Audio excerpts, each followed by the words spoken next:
Hello guys, welcome to our channel GS study 2.0। Guys, आज हम लोग जो देखने वाले हैं वो साइंस से रिलेटेड कुछ इंपॉर्टेंट क्वेश्चंस हैं जो अक्सर एग्ज़ाम में पूछ लिए जाते हैं। एक वीडियो और हमने बना रखा है साइंस से रिलेटेड क्वेश्चंस का, ये हमारा सेकेंड वीडियो है। तो गाइस चलिए देखते हैं, शुरू करते हैं। क्वेश्चन दे रखा है, जल में आसानी से घुलनशील गैसें कौन कौन सी हैं? कौन सी है? अमोनिया, जो जल में आसानी से क्या हो जाती है, घुल जाती है। जल में घुलनशील गैस कौन सी है? अमोनिया। हास्य गैस या लॉफिंग गैस कर लें, कौन सी होती है? नाइट्रस ऑक्साइड, ये निश्चेतक के रूप में होती है। ठीक है, आगे बढ़ते हैं। वायुयान के टायरों में कौन सी गैस भरी आती है? वायुयान के जो विमान होते हैं उनके टायरों में कौन सी गैस भरी आती है? नाइट्रोजन। ठीक है, आगे। मौसम वैज्ञानिक मौसम की गतिविधियों का पता लगाने के लिए गुब्बारों में कौन सी गैस भरते हैं? मौसम वैज्ञानिक जब मौसम की गतिविधि का पता लगाते हैं तो गुब्बारों में जो गैस भरते हैं वो कौन सी होती है? हमारी हीलियम गैस होती है। आगे बढ़ते हैं। क्वेश्चन दे रखा है, गुब्बारों में कौन सी गैस भरी होती है? हाइड्रोजन। गुब्बारों में कौन सी गैस भरी होती है? हाइड्रोजन गैस भरी होती है। हाइड्रोजन को जलाने से क्या बनता है? वाटर बनता है। क्या बनता है? वाटर, पानी। ठीक है। भारी जल क्या होता है? भारी जल एक प्रकार का मंदक होता है। एक प्रकार क्या होता है? मंदक होता है। भारी जल एक प्रकार का मंदक होता है। गुरुजल क्या है? गुरुजल ऑक्सीजन और हैवी हाइड्रोजन, ये हमारा क्या होता है? गुरुजल होता है। गुरुजल क्या होता है? ऑक्सीजन और हैवी हाइड्रोजन। जल की स्थायी कठोरता किसके कारण होती है? जल की स्थायी कठोरता किसके कारण होती है? कैल्शियम एंड मैग्नीशियम के क्लोराइड तथा सल्फाइड के कारण होती है। कैल्शियम क्लोराइड और कैल्शियम सल्फेट। ठीक है। जल का पीएच मान क्या होता है? जल का पीएच मान होता है 7। पीएच वैल्यू सबको पता है कि जल की पीएच मान क्या होता है? 7 होता है। ठीक है। सबसे शुद्ध जल किसका माना जाता है? वर्षा का जल सबसे शुद्ध जल माना जाता है। ठीक है, किसका जल सबसे शुद्ध माना जाता है? वर्षा का जल सबसे शुद्ध माना जाता है। आगे, किस पीएच मान पर वर्षा का जल अम्ल वर्षा के रूप में घातक होने लगता है? किस पीएच मान पर जो वर्षा होती है मतलब अम्ल वर्षा के रूप में घातक होने लगता है? अगर 4 से कम है उस जल का जो पीएच मान है 4 से कम है तो वो अम्ल वर्षा के रूप में घातक होने लगता है। ठीक है, आगे आगे दे रखा है, शरीर में कितने प्रतिशत जल की कमी होने पर व्यक्ति की मृत्यु हो जाती है? 20% जल की कमी होने पर व्यक्ति क्या हो जाती है? मृत्यु हो जाती है। जल में कितनी ऊर्जा होती है? शून्य। जल में एनर्जी नहीं होती है। ठीक है, ऊर्जा नहीं होती बिल्कुल भी। कौन सी गैस पीने के पानी को शुद्ध बनाने के लिए प्रयोग में लाई जाती है? क्लोरीन। कौन सी गैस पीने के पानी को शुद्ध बनाने के लिए प्रयोग में लाई जाती है? क्लोरीन। ठीक है, इसको याद रखिएगा। वनस्पति तेल से वनस्पति घी बनाने में किस गैस का प्रयोग होता है? हाइड्रोजन गैस का प्रयोग होता है। वनस्पति तेल से वनस्पति घी बनाने के लिए किसका प्रयोग करते हैं हम लोग? हाइड्रोजन गैस का प्रयोग करते हैं। ऑक्टेन संख्या किसकी गुणवत्ता मापक है? पेट्रोल। ये क्वेश्चन बहुत पूछा जाता है। ऑक्टेन संख्या किसकी गुणवत्ता मापक है? पेट्रोल की। ऑक्टेन संख्या से पेट्रोल के एंटी नॉकिंग गुण का पता लगाया जाता है। ऑक्टेन संख्या से पेट्रोल के एंटी नॉकिंग गुण का क्या लगाया जाता है? पता लगाया जाता है। फोटोग्राफी के प्लेट पर किसका प्रयोग होता है? Silver bromide. फोटोग्राफी प्लेट पर किसका प्रयोग होता है? सिल्वर ब्रोमाइड का प्रयोग होता है। साइंस सिटी किसे कहते हैं? कोलकाता को। साइंस सिटी किसे कहते हैं हम लोग? कोलकाता को कहते हैं। और हाईटेक सिटी किसे कहा जाता है? हैदराबाद।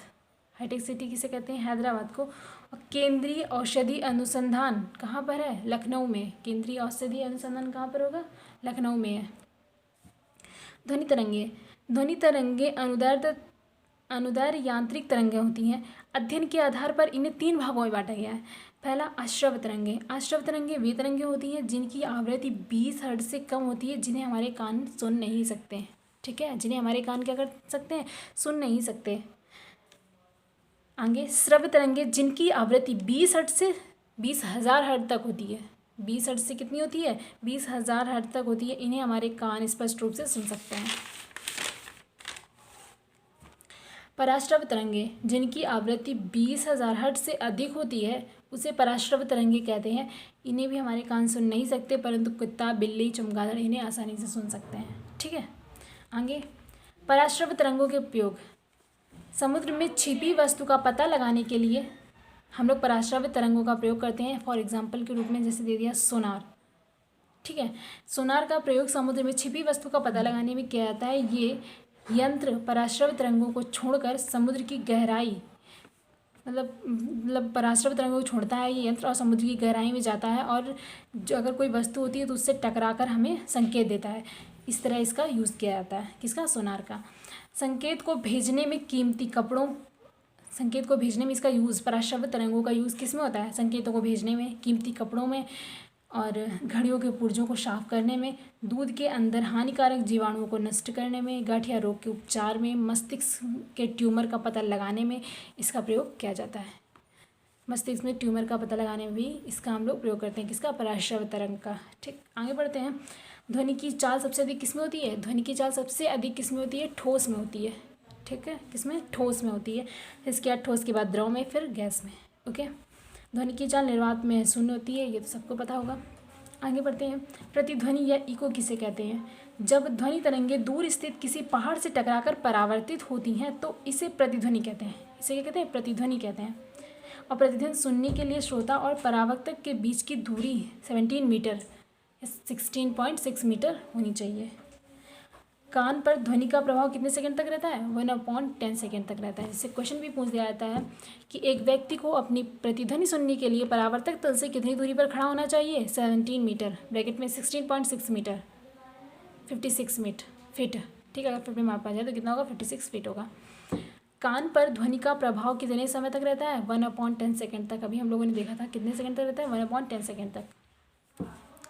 ध्वनि के मुख्यतः कितने लक्षण होते हैं? तीव्रता, तारत और गुणता। तीन लक्षण होते हैं, तीव्रता, तारत और गुणता। ठीक है, आगे बढ़ते हैं। तीव्रता किसे कहते हैं? तीव्रता ध्वनि का वह लक्षण है जिसके कारण ध्वनि धीमी या तेज सुनाई देती है। धीमी मतलब कि अगर हम लोग जो बोलते हैं कभी लाउड हो जाती है, कभी बहुत स्लो हो जाती है, तो वो किसके कारण होती है? तीव्रता के कारण होती है, धीमी और तेज सुनाई देती है। तारत तो क्या है? तारत ध्वनि का वह लक्षण है जिससे ध्वनि को मोटी या पतली कहा जाता है। ठीक है, तारत आवृत्ति पर निर्भर करता है। ध्वनि की आवृत्ति अधिक होने पर तारत्व अधिक होता है।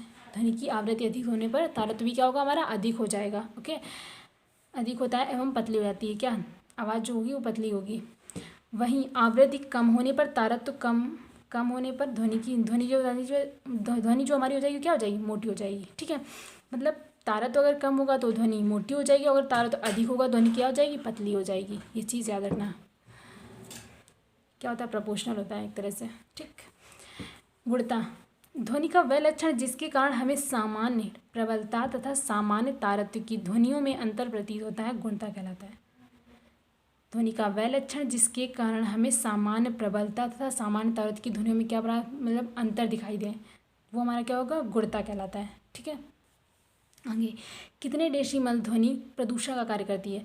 55 से 60 डेसिमल के ऊपर जो ध्वनि होती है वो हमारी किससे कार्य कितने डेसिमल की ध्वनि प्रदूषण का कार्य करने लगती है? 55 से 60 डेसिमल के ऊपर जो ध्वनि मतलब कि अगर हो जाएगी तो ये किसका कार्य करने लगेगी? ध्वनि प्रदूषण का। जैसे ध्वनि प्रदूषण कहते हैं, ध्वनि प्रदूषण बहुत होता है, तो अगर 55 से 60 डेसिमल के ऊपर की ध्वनि है तो ध्वनि प्रदूषण का कार्य करने लगेगी। ठीक है, आगे बढ़ते हैं। ध्वनि हमारे शरीर के लिए सबसे घातक कब साबित होने लगती है? ध्वनि हमारे शरीर के लिए घातक सब साबित होने लगती है जब 120 डेसिमल से ऊपर हो जाती है। जैसे जेट इंजन की ध्वनि जो होती है वो बहुत तेज होती है, तो हमारे शरीर के लिए क्या होने लगती है? घातक होने लगती है। ठीक, आगे बढ़ते हैं गैस। आगे दे रखा है प्राथमिक रंग कौन कौन से होते हैं। ठीक है, प्राथमिक रंग हरा, लाल, नीला, ये हमारे क्या होते हैं? प्राथमिक रंग होते हैं, ग्रीन, रेड और ब्लू। द्वितीयक रंग कौन कौन से होते हैं? दो प्राथमिक रंगों को मिलाने से जो रंग प्राप्त होता है वो हमारा क्या होता है? द्वितीयक रंग होता है। ठीक है, सबको पता है, तो कॉमन सी बात है, दो रंगों को मिलाने पर हमारा जो प्राप्त होता है रंग वो द्वितीयक रंग होगा। आगे बढ़ते हैं। पूरक किसे कहते हैं? जब दो रंगों के मिलने से सफ़ेद रंग मिलता है तो उसे क्या कहते हैं? पूरक कहते हैं। ठीक है, ये बात हो रही है किसकी? रंगों की। आगे बढ़ते हैं। टेलीविज़न में किन रंगों का प्रयोग होता है? प्राथमिक रंगों का यूज़ किया जाता है, ग्रीन, रेड और ब्लू। इन्हीं मतलब जो टीवी पर हम लोग जो कलर दिखाई देते हैं उनमें किसका यूज़ होता है? प्राथमिक रंगों का यूज़ होता है ज़्यादातर, ग्रीन, रेड और ब्लू। आगे बढ़ते हैं। दो वस्तु सभी रंगों को परावर्तित कर देती हैं। जो वस्तुएं सभी रंगों को परावर्तित कर देती हैं वह कैसे दिखाई देंगी? सफ़ेद। सारे रंग को जब वो रिफ्लेक्ट कर देंगी तो ऑब्वियसली वाइट दिखाई देंगी। ठीक, जो वस्तु सभी रंगों को अब्जॉर्ब कर लेती है, अवशोषित कर लेती है, वो कैसे दिखाई देगी? काली। जी का मान अधिकतम कहाँ होता है? ये ज़्यादातर सबको पता होता है कि जी का मान कहाँ होगा? सबसे ज़्यादा ध्रुवों पर होता है। और जी का मान सबसे कम कहाँ होगा? विषुवत रेखा पर। सबसे कम कहाँ होता है? विषुवत रेखा पर। और सबसे अधिक कहाँ होता है? ध्रुवों पर होता है। ठीक है, आगे बढ़ते हैं। पृथ्वी किस गति के कारण दिन व रात होते हैं? पृथ्वी की किस गति के कारण दिन व रात होते हैं? घूर्णन गति के कारण दिन व रात होते हैं। घूर्णन गति के कारण 23 आवर 56 मिनट और 48 सेकेंड का एक दिन और रात मतलब 24 आवर जिसे हम लोग कहते हैं ना, तो उसमें टाइम कितना होता है 23 आवर 56 मिनट और 48 सेकेंड। आगे बढ़ते हैं। पृथ्वी की किस गति के कारण मौसम या ऋतुएं बदलती हैं? परिक्रमण गति के कारण। परिक्रमण गति के कारण ऋतुएं और मौसम चेंज होते हैं। ये क्वेश्चन भी बहुत पूछा जाता है, ज़्यादातर मतलब पूछ लिया जाता है कि पृथ्वी की मतलब किस गति के कारण दिन व रात होते हैं, तो घूर्णन गति के कारण। और किस गति के कारण मौसम में परिवर्तन होता है, तो परिक्रमण गति के कारण। जब पृथ्वी का घूर्णन बढ़ जाता है तब जी का मान पर क्या प्रभाव पड़ता है? जी का मान क्या हो जाता है? कम हो जाता है। अगर घूर्णन बढ़ेगा तो जी का मान क्या हो जाएगा? कम हो जाएगा। ठीक है, आगे बढ़ते हैं। पृथ्वी के किस गोलार्ध में जल ज़्यादा है? किस गोलार्ध में जल ज़्यादा है? दक्षिणी गोलार्ध में जल ज़्यादा है। ठीक है, पृथ्वी के किस गोलार्ध में स्थल ज़्यादा है? तो उत्तरी गोलार्ध में स्थल ज़्यादा है। तो ये कुछ इंपॉर्टेंट क्वेश्चंस थे गाइस साइंस से रिलेटेड, और इसी तरह क्वेश्चन हम लोग आगे भी देखते रहेंगे और पढ़ते रहेंगे। तो गाइस पढ़ते रहिए, एंजॉय करते रहिए, और अगर वीडियो अच्छा लग रहा हो तो वीडियो को लाइक करना, शेयर करना, सब्सक्राइब करना। Thank you.